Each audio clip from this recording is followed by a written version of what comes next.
السلام علیکم جی دوستو، کیسے ہیں آپ؟ سب خیریت سے ہیں انشاءاللہ عز و جل۔ ہم اس ویڈیو کے اندر مکروہات روزہ کے متعلق گفتگو کریں گے۔ یاد رکھیے، عام طور پر روزہ مکروہ ہونے کا مطلب یہ سمجھا جاتا ہے کہ روزہ ٹوٹ گیا، جبکہ مکروہ کا مطلب روزہ ٹوٹ جانا نہیں ہوتا، بلکہ اس کا مطلب یہ ہوتا ہے کہ جن کے کرنے سے روزہ تو ہو جاتا ہے مگر اس کی نورانیت چلی جاتی ہے۔ لہٰذا پہلے اس حوالے سے احادیث مبارکہ سن لیجئے، پھر انشاءاللہ ہم فقہی مسائل کچھ عرض کریں گے۔ حضرت سیدنا ابو ہریرہ رضی اللہ تعالی عنہ سے روایت ہے کہ نبیوں کے سلطان رحمت عالمیان سردار دو جہان محبوب رحمان عز و جل و صلی اللہ تعالی علیہ وآلہ وسلم نے فرمایا، جو بری بات کہنا اور اس پر عمل کرنا نہ چھوڑے تو اللہ عز و جل کو اس کی کچھ حاجت نہیں کہ اس نے کھانا پینا چھوڑ دیا ہے۔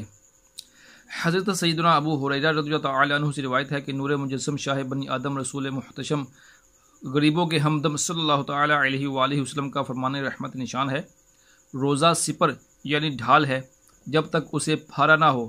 عرض کی گئی، کس چیز سے پھارے گا؟ ارشاد فرمایا، جھوٹ یا غیبت سے۔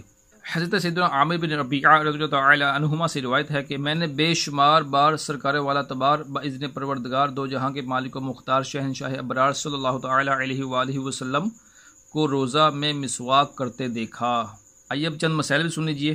یاد رکھیے، جھوٹ، چغلی، غیبت، بدنگاہی، گالی گلوچ کرنا، بلا اجازت شرعی کسی کا دل دکھانا، داڑھی منڈانا وغیرہ چیزیں ویسے بھی ناجائز و حرام ہیں، روزے میں اور زیادہ حرام، اور ان کی وجہ سے روزے میں کراہیت یعنی ناپسندیدگی آتی اور روزے کی نورانیت چلی جاتی ہے۔ کوئی چیز خریدی اور اس کا چکھنا ضروری ہے، اگر نہ چکھا تو نقصان ہوگا، تو ایسی صورت میں چکھنے میں حرج نہیں ورنہ مکروہ ہے۔ روزہ دار کا بلا عذر کسی چیز کو چکھنا یا چبانا مکروہ ہے۔ چکھنے کے لیے عذر یہ ہے کہ مثلاً عورت کا شوہر بد مزاج ہے کہ نمک کم یا زیادہ ہوگا تو اس کی ناراضگی کا باعث ہوگا، اس وجہ سے چکھنے میں حرج نہیں۔ چبانے کے لیے عذر یہ ہے کہ اتنا چھوٹا بچہ ہے کہ روٹی نہیں چبا سکتا اور کوئی نرم غذا نہیں جو اسے کھلائی جا سکے، نہ کوئی ایسا فرد ہے کہ جو بے روزہ ہو، تو بچے کے کھلانے کے لیے روٹی وغیرہ چبانا مکروہ نہیں، مگر پوری احتیاط رکھیے، اگر حلق سے نیچے کچھ اتر گیا تو روزہ ٹوٹ جائے گا۔ چکھنے کی ڈیفینیشن سن لیجئے کہ چکھنا کس سے کہتے ہیں۔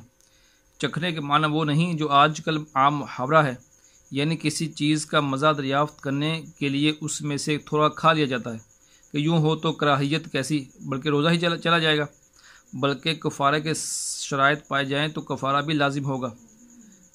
یاد رکھیے، چکھنے سے مراد یہ ہے کہ صرف زبان پر رکھ کر مزہ دریافت کر لیں اور اسے تھوک دیں اور اس میں سے حلق میں کچھ بھی نہ جانے پائے۔ گلاب یا مشک وغیرہ سونگھنا، داڑھی مونچھ میں تیل لگانا اور سرما لگانا مکروہ نہیں۔ روزے کی حالت میں ہر قسم کا عطر سونگھ بھی سکتے ہیں اور کپڑے پر لگا بھی سکتے ہیں۔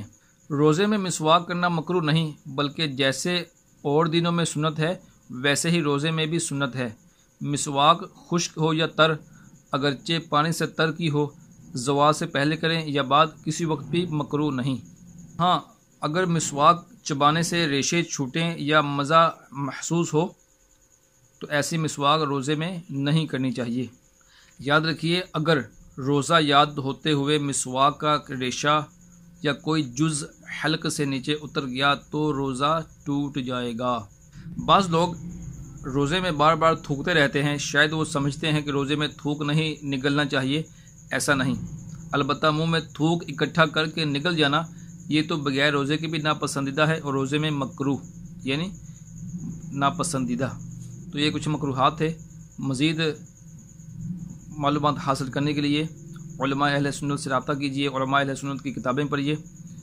کوئی بات سمجھ نہ آئی ہو یا مزید کچھ پوچھنا ہو تو آپ کمنٹ کر کے پوچھ سکتے ہیں، انشاءاللہ عز و جل علماء اہل سنت کی کتابوں سے دیکھ کر آپ کو مسئلہ بتایا جائے گا۔ بہت بہت شکریہ، اپنا خیال رکھیے۔ السلام علیکم۔